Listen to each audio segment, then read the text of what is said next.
November 22nd, 2023 was the 60th anniversary of the assassination of then-President John F. Kennedy. Lest we forget. I'm Larry Fedoruk, and this is Later That Same Life. On my weekly podcast, topics, discussions, stories from our lives. Season 11, Chapter 4. The JFK anniversary passed quietly. Perhaps too quietly. I am reminded often of the JFK assassination because of my personal experiences in Dallas, Texas. Parts of that story I've shared previously and will get to again later in this podcast. I have pictures of my trip to Dallas, and as I often work in my pictures and graphics software, I scroll by them regularly. I first noticed this past summer that November of 2023 would be 60 years since that fateful day. Wow, 60 years, man. I thought, when November comes, I should do a podcast. Or should I? At a 60th anniversary, people will probably be inundated with documentaries, specials, news reports, and podcasts about this. Then I kind of forgot. A couple of weeks ago, while scrolling social media, I kept seeing pictures of the Kennedy motorcade in Dallas. Why is this coming up, I thought. Then, of course, it's November 22nd, 60 years. How could I have forgotten? So I prepared myself for a day of media onslaught about this anniversary. But outside of this little bit I saw on social, there was almost nothing. Why? It was a murder in cold blood of a sitting American president. A true crime story. A murder that changed the United States and the world quickly and forever. An assassination in modern history, covered by live television, with millions of people still alive today who can tell you exactly where they were and what they were doing when they heard the news. Plus, media loves observing the big anniversaries, 10, 20, 25, 50. Yet, on the day 60 years after an event that shook the world, minimal attention. Why?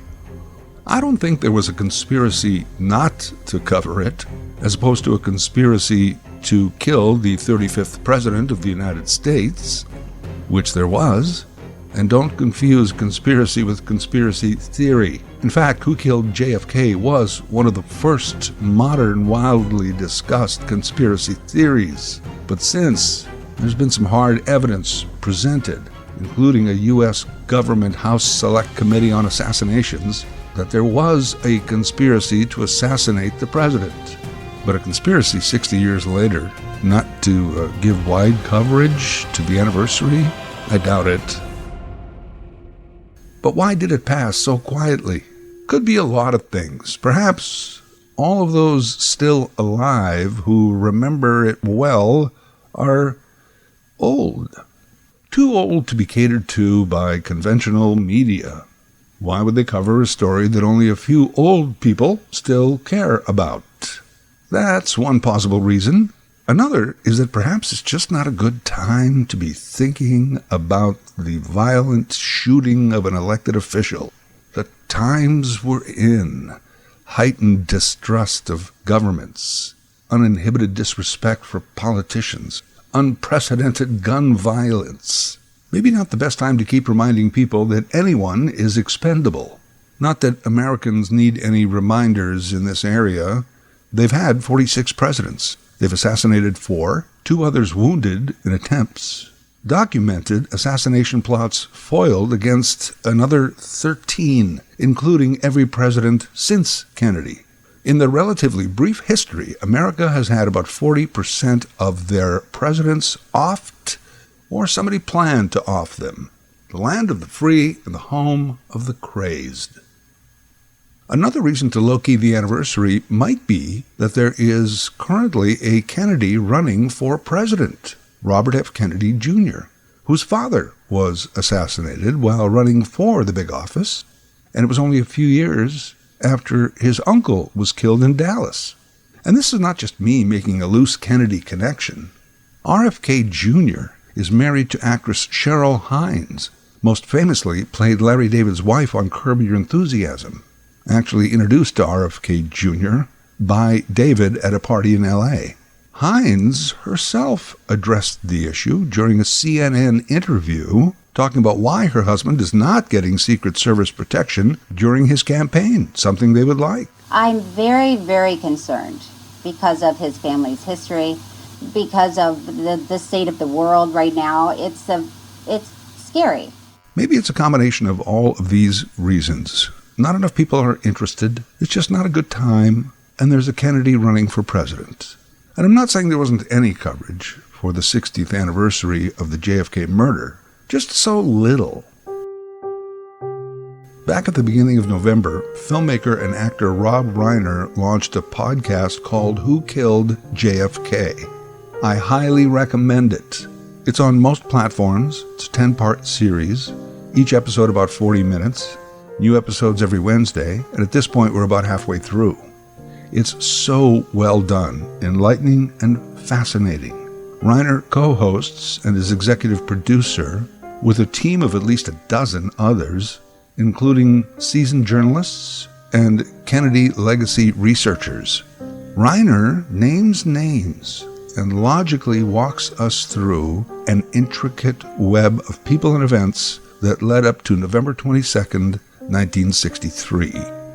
Complete side note, Reiner has also recently announced that there will be a Spinal Tap sequel out sometime next year. I'd buy tickets today if I could. But back to Reiner and the Who Killed JFK podcast.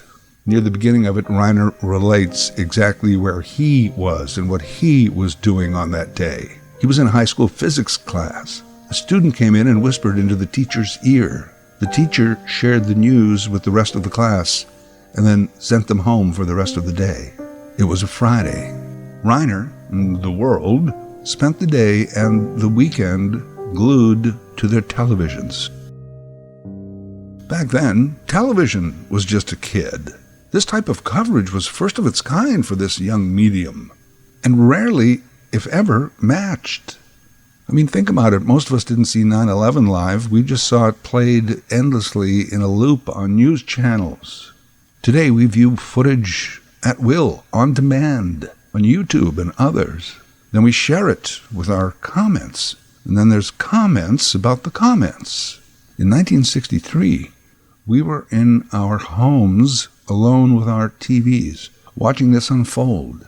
It would be years before we all realized it was a shared experience, unique in its day, because today, share is just another option on an app. I'm a bit younger than Rob Reiner. I wasn't in high school yet. I was a kid on the Canadian prairie. Dallas, Texas was about 1,700 miles due south, worlds away. One of the strangest things I remember is that I was playing out in the backyard and my mom called me in. She told me that the President of the United States had been shot and I should probably stay in the house. Over the years, I've asked my mom about that. She doesn't remember saying that, but I do. Perhaps she thought that the shooter, although 1,700 miles away, could be around the corner at any moment.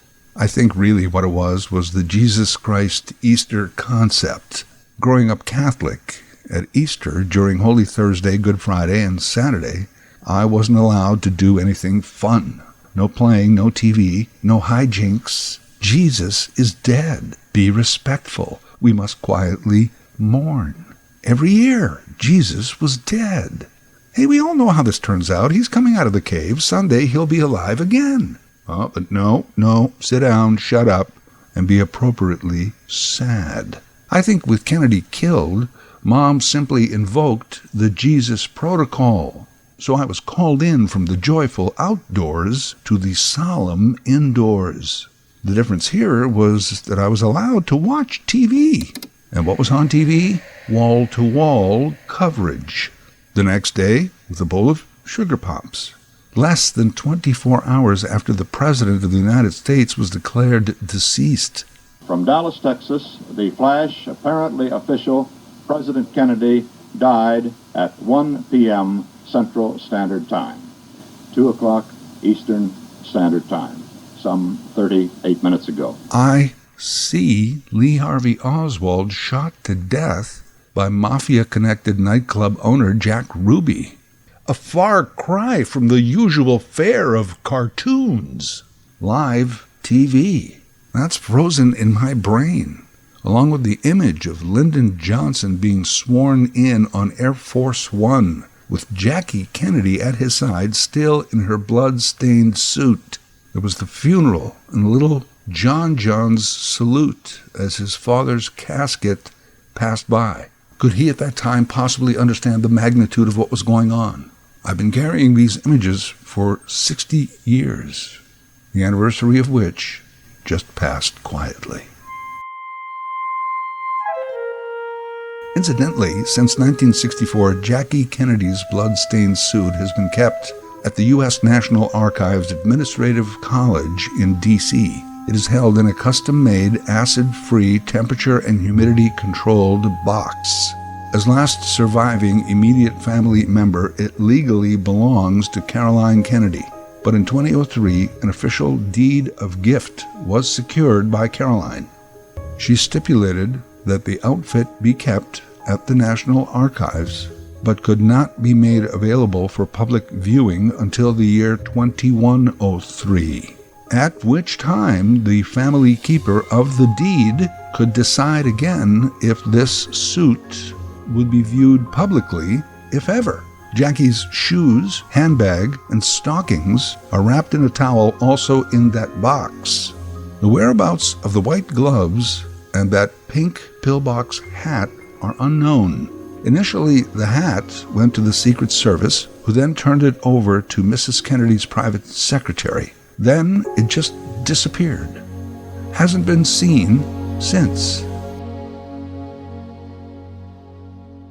November 22nd, 1963, a marked point in time for so many of us. We remember how we were before that date and how we were after. Some 30 years after the JFK murder, I am in Dallas, Texas, on company business.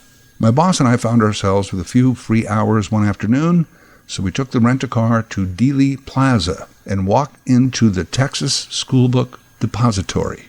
It was, still is, called the Sixth Floor Museum. From the sixth floor of that book depository building, Lee Harvey Oswald fired his rifle. Miles away, years ago. Yet there I was on the sixth floor, looking out over Dealey Plaza, imagining a presidential motorcade winding its way down Elm Street below. A joyous, celebratory day about to turn tragic. The corner window where Oswald would have been perched was recreated to look like it did in the day. It was also behind plexiglass. But only a few feet away, another window with an almost identical view, where I stood for a long, long time, staring out. The rest of the sixth floor was basically a series of audio-visual presentations, footage of the president and his family, and some of the news coverage. On the ground floor, you exit through the gift shop. And there it was. Separate from, and not sanctioned by the museum, was an exact replica of the Lincoln Stretch convertible limousine that carried the president and others on November 22, 1963. Note that the actual original car is in a Henry Ford museum in Dearborn, Michigan. This was a copy, but exact. If you want to catch this podcast on my YouTube channel, there I include pictures of the limo and from my day in Dallas. The driver said it was $50 a person to ride in the limo and take the exact parade route that they did in 1963. My boss and I looked at each other and kind of said, should we do this?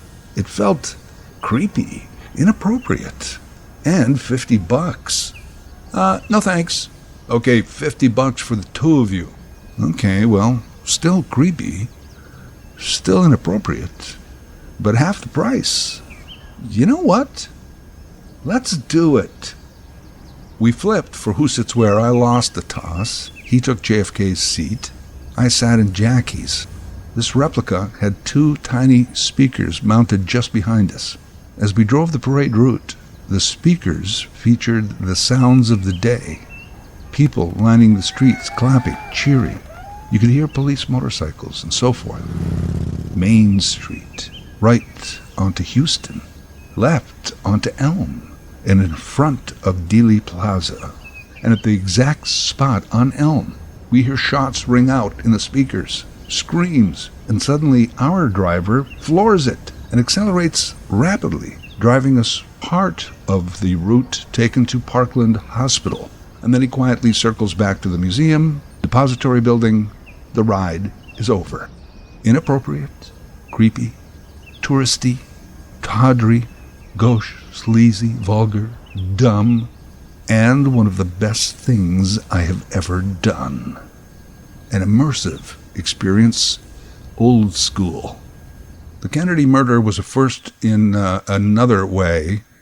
There was video of it, film, 8mm home movie footage taken by Abraham Zapruder. Yeah, Abe shot that Lincoln with his camera. In these days, if there's a news story or anything happens and we don't have video of it, we're shocked. But in 1963, there was footage. This footage, which proved invaluable and became historic. Without this citizen's film, it would have been so much harder to get at the truth. Quickly, Zapruder sold the film to Life magazine, $150,000. That would be about $1.5 million in today's money. Time Life eventually converted the film to 35mm. It actually converted really well.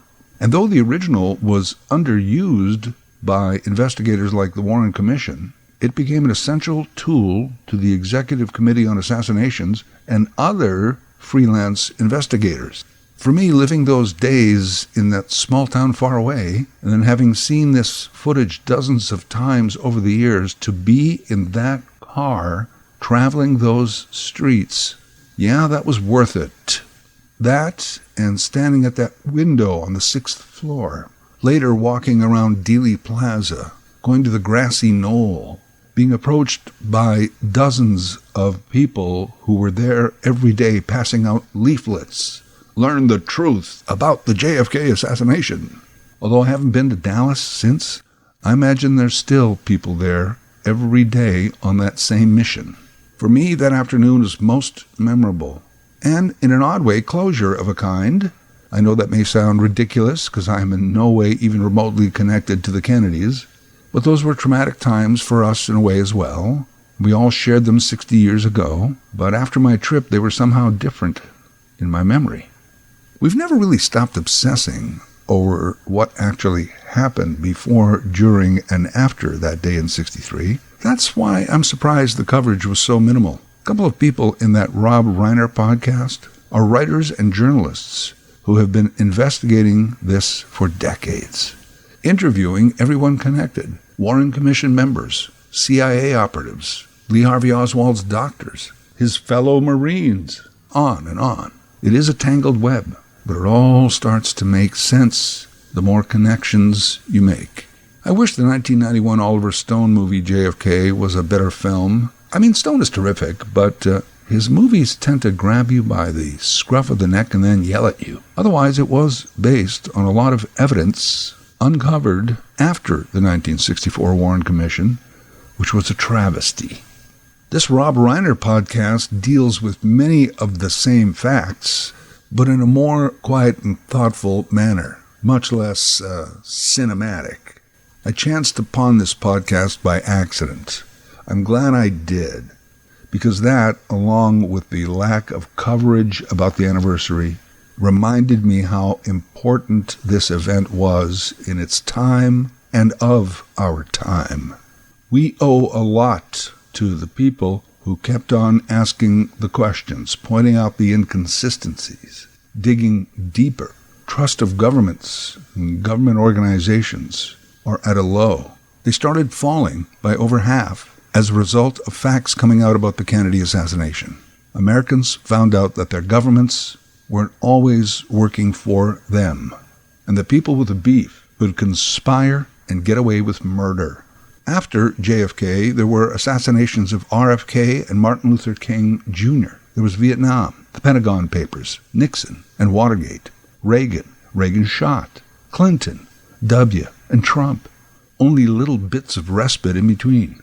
Perhaps the current mayhem didn't begin with JFK, but what did begin with that assassination was the downward spiral of the United States. It's never been the same since.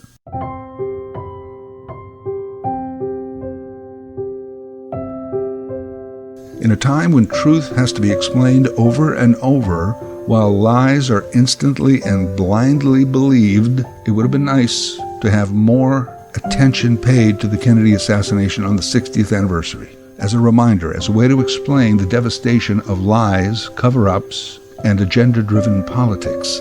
Maybe Americans couldn't take it. You can't handle the truth. Maybe they couldn't face the truths that exploring the Kennedy assassination would have exposed. Those who search for the truth about what happened to JFK are, in a way, seeking our truth. Real truth, universal truth, is something that does not change just because you don't believe it. Later That Same Life is written, produced, and voiced by Larry Fedoruk. Larry Fedoruk, 37 @gmail.com. Subscribe to Larry's podcast YouTube channel. Get automatic notifications with each new episode.